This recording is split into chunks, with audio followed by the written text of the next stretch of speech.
You're listening to the Poised Powerhouse Podcast. My name is Dr. Sita Hood, and I'm obsessed with empowering women like you with practical life strategies to live authentically without compromising your wellness. I used to be caught up in the hustle hard mentality until I learned that my quirky little traits I thought weren't that important actually turned out to be the secret sauce I needed to step boldly into my purpose and create impact, not only in my life, but so many amazing women around me. Organizing your schedule, launching impactful programs, redefining leadership without code switching or compromise, and stepping boldly into your God-given assignment are all topics we'll discuss here.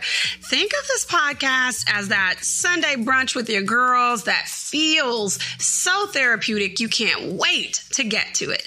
But let's clarify, this is not a substitute for a relationship with a licensed therapist. All right, grab your notebook and your coffee or your tea. We don't discriminate over here. And let's start the show.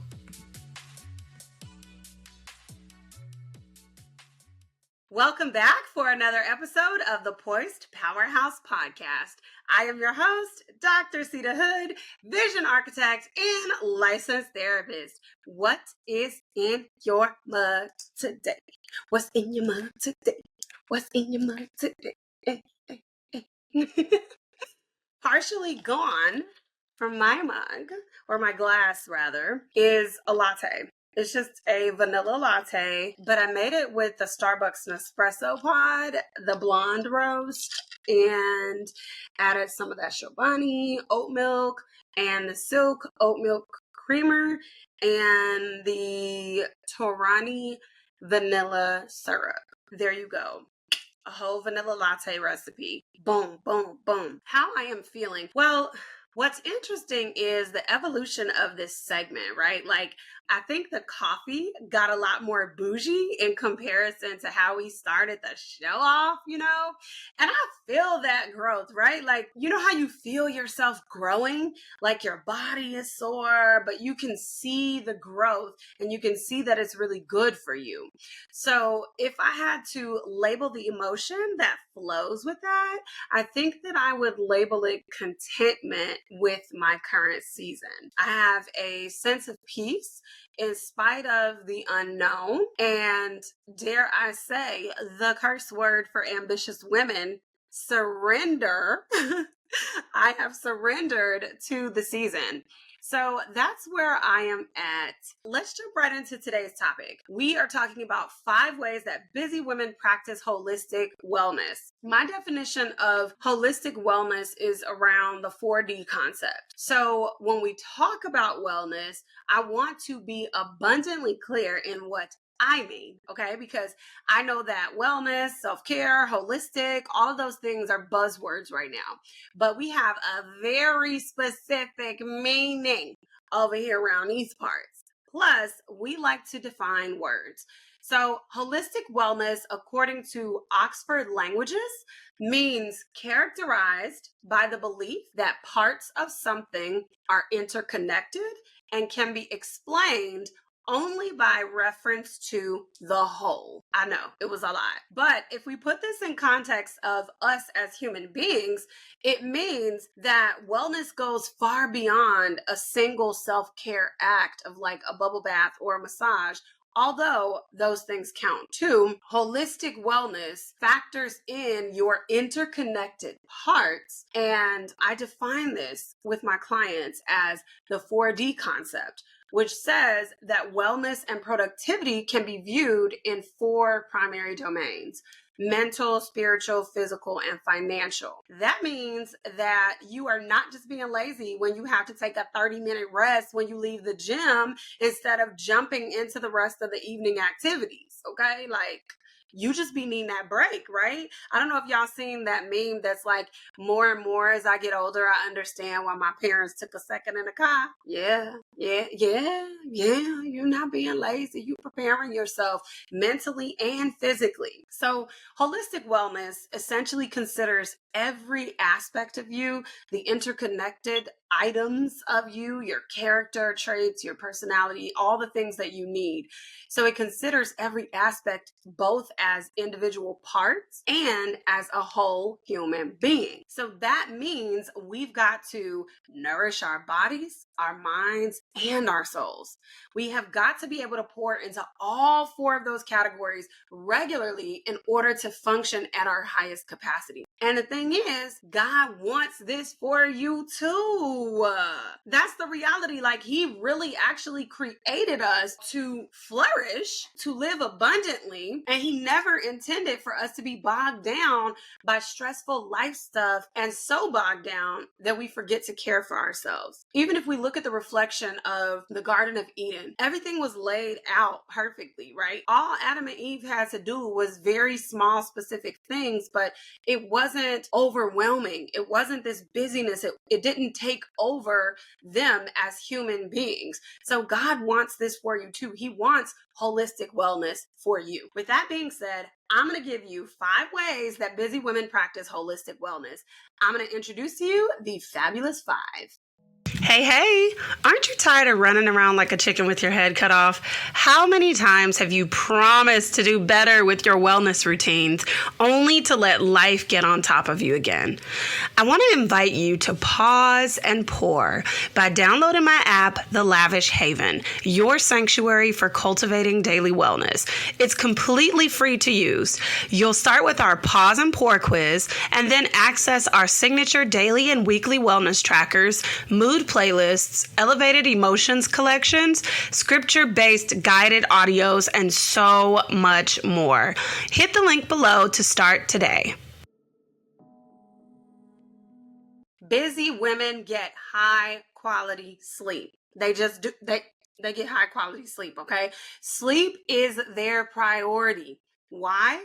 Because they know that a well-rested woman is a woman who is ready to change the world. She knows that she makes better decisions when she is not constantly thinking about how exhausted she is. Quality sleep is essential for both your physical and your mental health. This is why I have specific templates like the Unwind Evening Routine template in my program, because creating a restful environment is so important for getting your body prepared to relax and get high quality sleep. And that high quality sleep sets the tone for your day the next day. That it sets the tone for your morning, for how your day flows, and even maybe kicking off the week more effectively by the amount of sleep that you get, right? Also, we talk about establishing regular sleep patterns to support your body's circadian rhythm.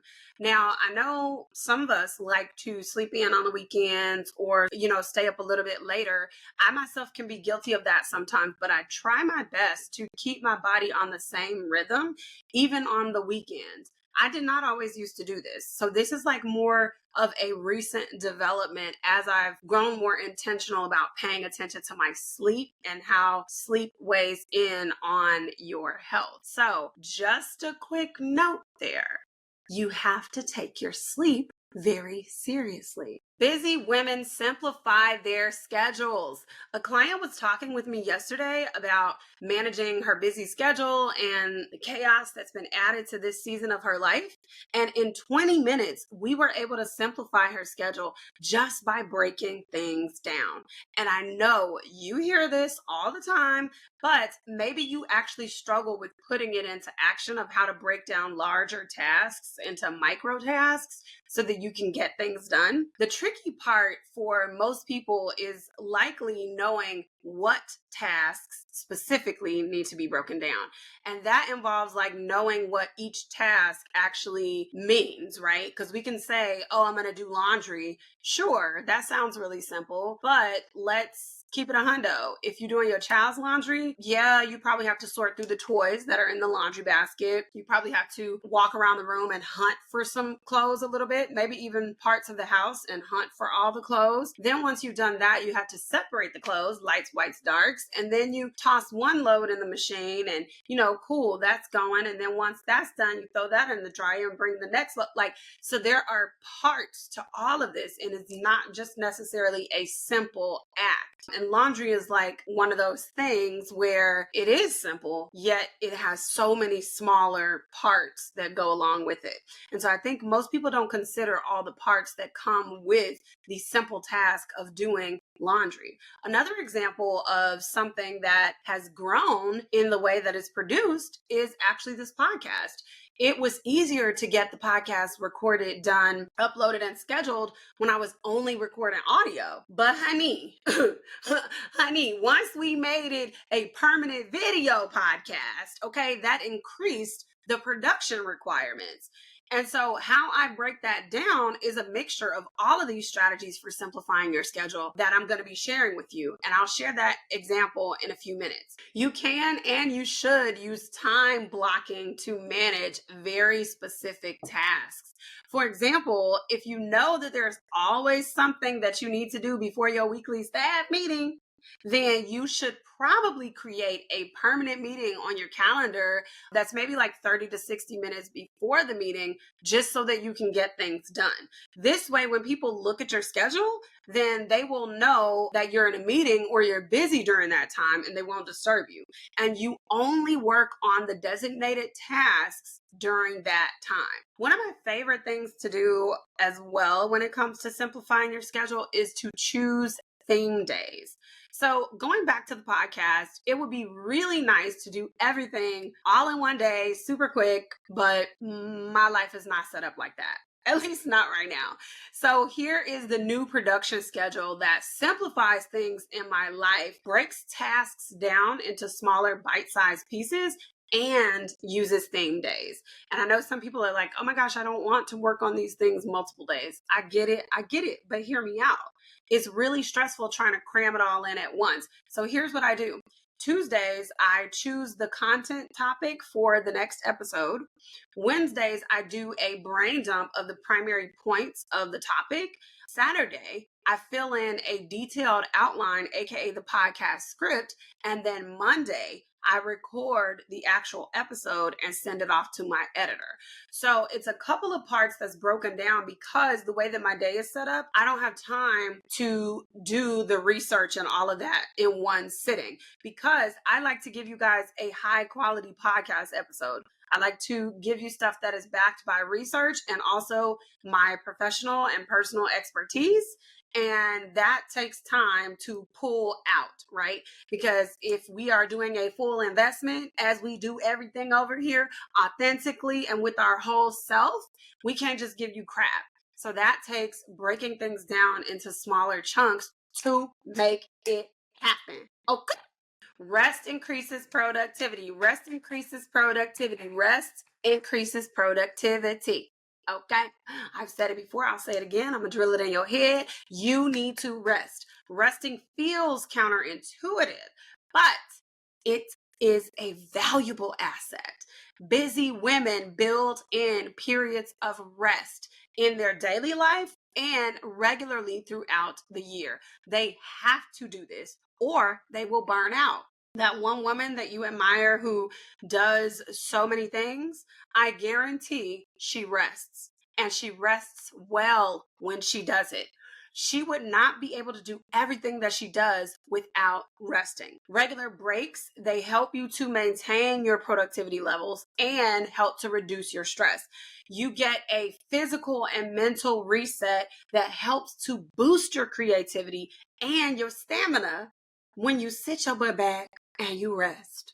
And a couple of tips for when you're sitting back and resting. If you like court shows, you can watch Reasonable Doubt.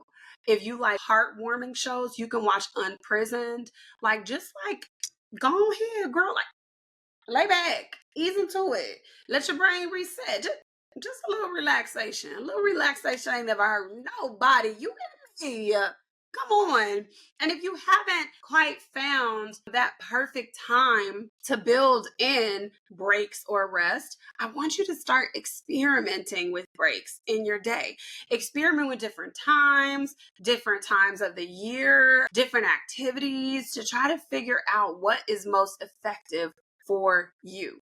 Look for patterns in how you tend to feel before, during, and after you've had a break. All of those things matter. And it's important to note that you use very specific coping skills for when you feel very specific emotions, right? So, what I need for a break when I'm physically tired from going for a run is very different when I'm emotionally or mentally worn out from working through some conflict in a relationship. Those are two different types of breaks that I need. And my needs for those breaks are going to be different. And listen, and listen, and listen, and listen.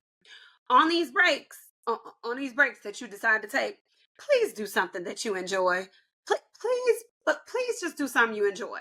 Number one, so your creativity actually has time to reset, but also it's okay to just have an amazing time, right? Resting in the midst of chaos, in the midst of a crisis, in the midst of hard things can actually help to reduce your stress and, believe it or not, put you in a better mood. And we are headed right on back to those routines that we talked about earlier, because busy women create purposeful, intentional routines. I know that those are also buzzwords, but hear me out. So when I say creating purposeful, intentional routines, it means these women are not just following the trends of an everything shower to be cute. They're actually nurturing themselves, but also investing in their future with the activity. For example, it's important to invest or stick to your skincare routines, especially if you have a front facing position like recording, because you want to care for your skin before you get a breakout. It feels good and it relaxes you in the moment, but it's also an investment in your overall wellness. One of the things we talk about in my programs is building a schedule around your values and principles. One of my previous clients chose confidence as her core value.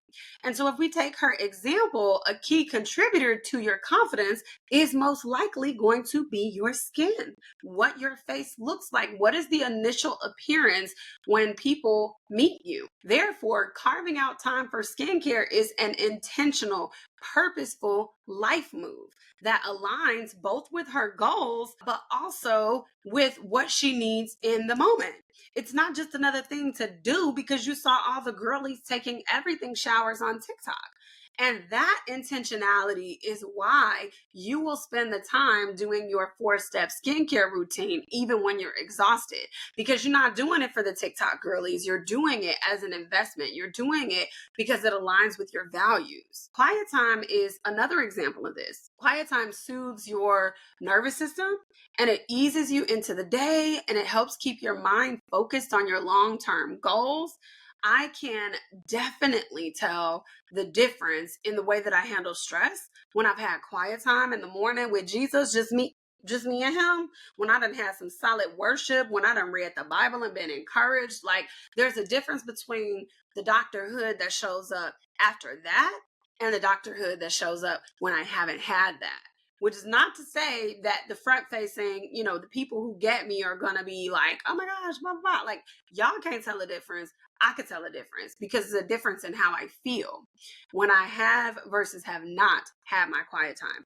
So when you are establishing your routines, consider establishing routines that serve dual purposes. And we have reached number 5 of the Fabulous 5. Another important way busy women practice holistic wellness is by managing their stress effectively. I didn't say effectively managing your stress. And you need effective stress relievers that don't create more problems for you, especially if you're in it for the long haul.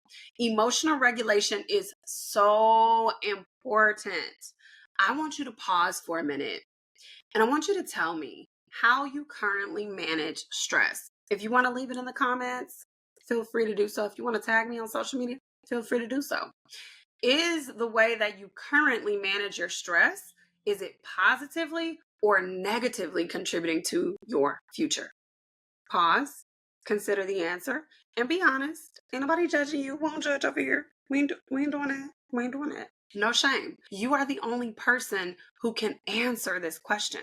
But it's imperative that you learn how to manage your stress both in the moment and your long-term plan for managing your stress. So that might mean that you need to do something you've never done to change how you deal with things moving forward. It's time to talk about what I've been loving. Product recommendations, shout outs to family and friends, and overall gratitude. Let's get into it. Welcome back to another What I've Been Loving. This week, I have been loving all things fall. Y'all know I love fall. I've been having this mouse pad this whole time, honey. Look at these gorgeous fall colors. This is Peyton from Goldman and Coco, and just don't even play with her, okay? She's cute. She's cute or whatever, okay? No, I love the beauty of fall, the slight chill in the air, and everything that comes with it. All right, if you enjoyed today's episode, share the love. Share with your mama, share with your auntie, share with your best friend. Then head on over to Apple Podcasts and leave us a 5-star review. Reviews help the podcast to grow. Well, that's all I have for you this week. I'll see you out in these social media streets. Bye.